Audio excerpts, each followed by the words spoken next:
All right, I'm back out here. I rebuilt the Holly 600 that was on the car. Had a lot of junk in it. Building a fuel system for it today.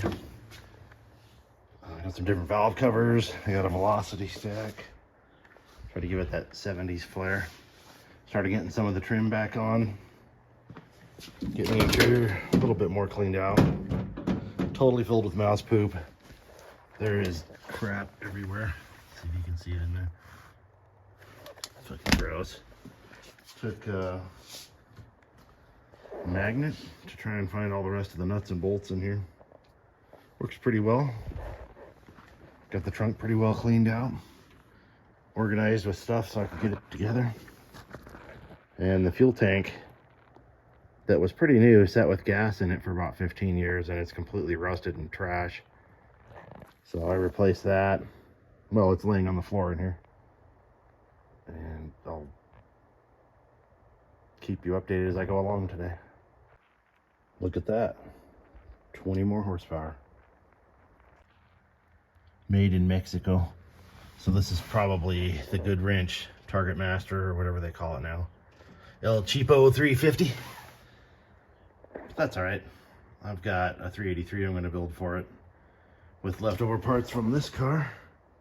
After I built a Stroker 400, I think it's 422 now for that one. But just thought I'd show you. Stock, plain, simple, slow. So I've got some 1.5 inch studs. They're kind of like set screws more than anything. And that's the right length, but I only have one.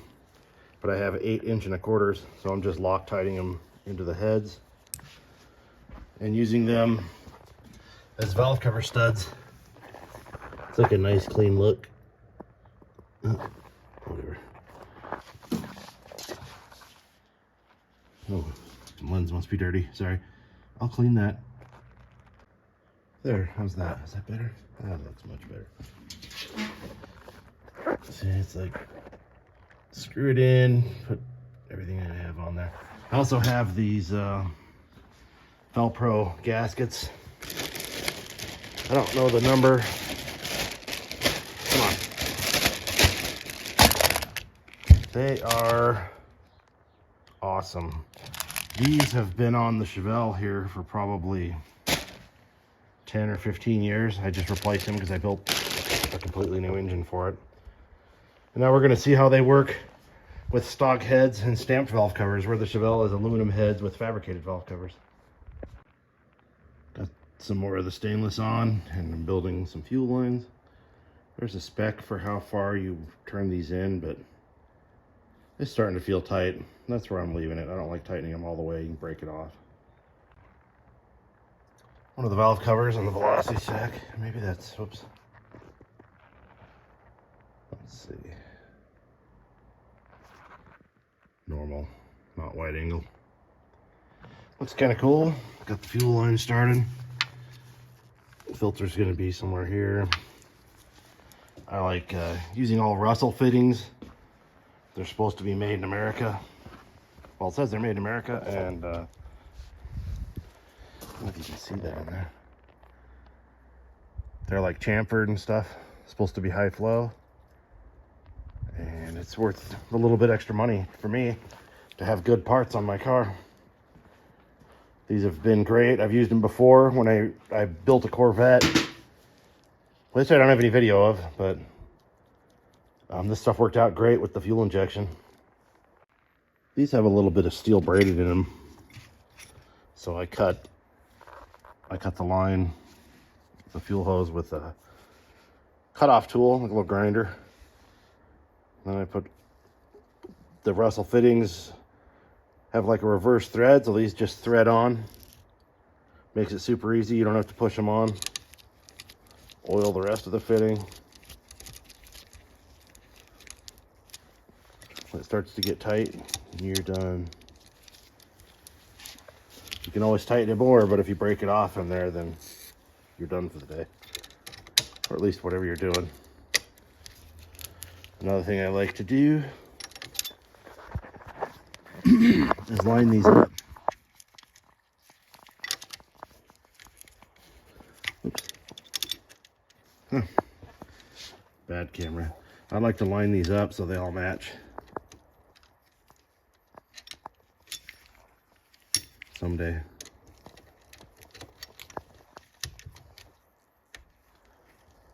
There we go. Perfect. Got some wires rigged up to my new sending unit. This green wire goes back to the sending unit wiring. Black is just a ground. This is empty. It still reads. Oh, can you see that? A little over a quarter. Kind of sucks. But as you move the float up like you're putting gas in it, it works. There's full. There's half maybe. Empty. So these work off of resistance, so I've probably got resistance in the wire somewhere. Which I plan on just getting a whole new harness. I find a lot of weird things in here. Thought I'd show you that before I put it in the tank. Tank's ink. Tank's powder coated, so I'm gonna have to run a ground wire. Tank's ink sender. We're gonna give it a go. That's the bolts that come with it are too large in diameter and they hit the edge of the sender. So I had to run and go get some ones that would sit flush. So that's better. I'll just trim the copper washers. And port gasket, if you use the rubber gaskets, they crack after time and it will start leaking. I don't want to leak. I want to smell it. And take a look around the car while the sun is still up. I zoomed out. So like the factory floor,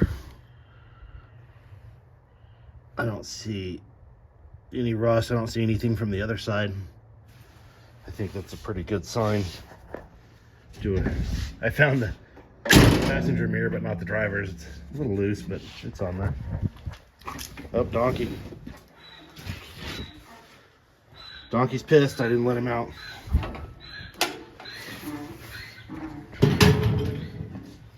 Yep, feel your pain, buddy.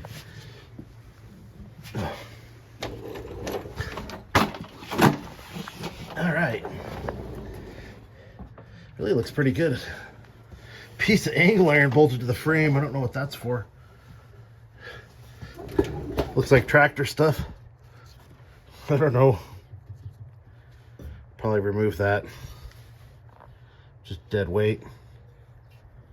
License plate light, backup light. We got a little rust in the trunk here.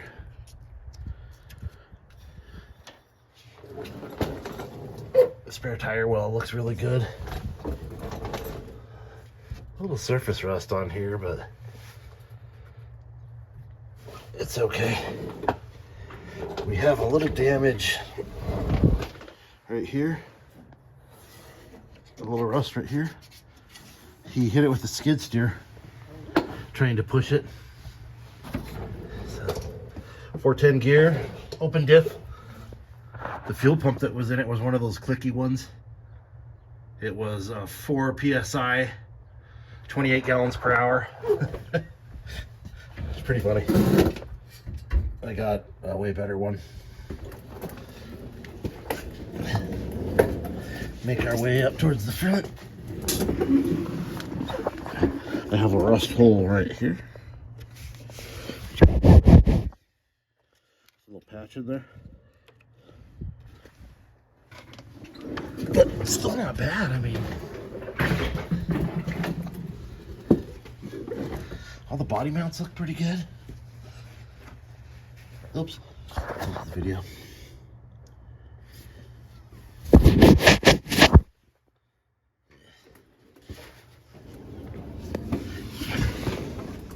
Up front, everything looks pretty good.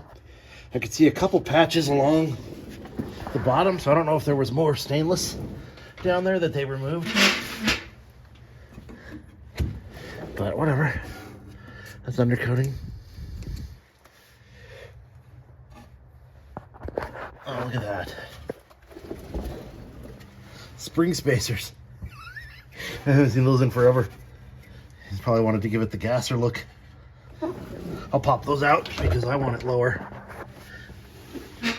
I'm not doing a gasser.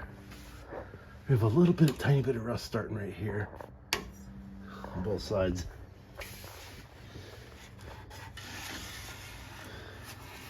Still not bad.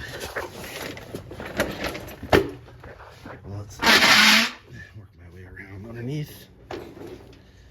And that rust hole on the passenger quarter's the biggest one. To me, all this looks really good.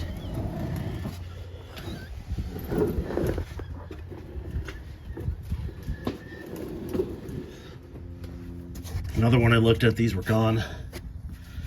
It was a really sweet car though. Not body-wise, had a little rust, but had a really nice 350 in it, and it was fast, fun to drive. Look at these leaf spring bushings. It's just crumbling. Those are nice. The body to frame bushings aren't very good either. But not too worried. I will change all that stuff out. Fuel tank is in. Had to run a ground wire like I thought. I fixed the sender wire, didn't make any difference. I got 3/8 instead of 5/16, and it went right into that bracket. So I bent it a little bit, but it looks like a little too much. It's okay.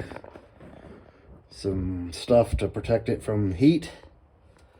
And then it's working its way forward. Maybe tomorrow. Nah, it won't run tomorrow. Oh well.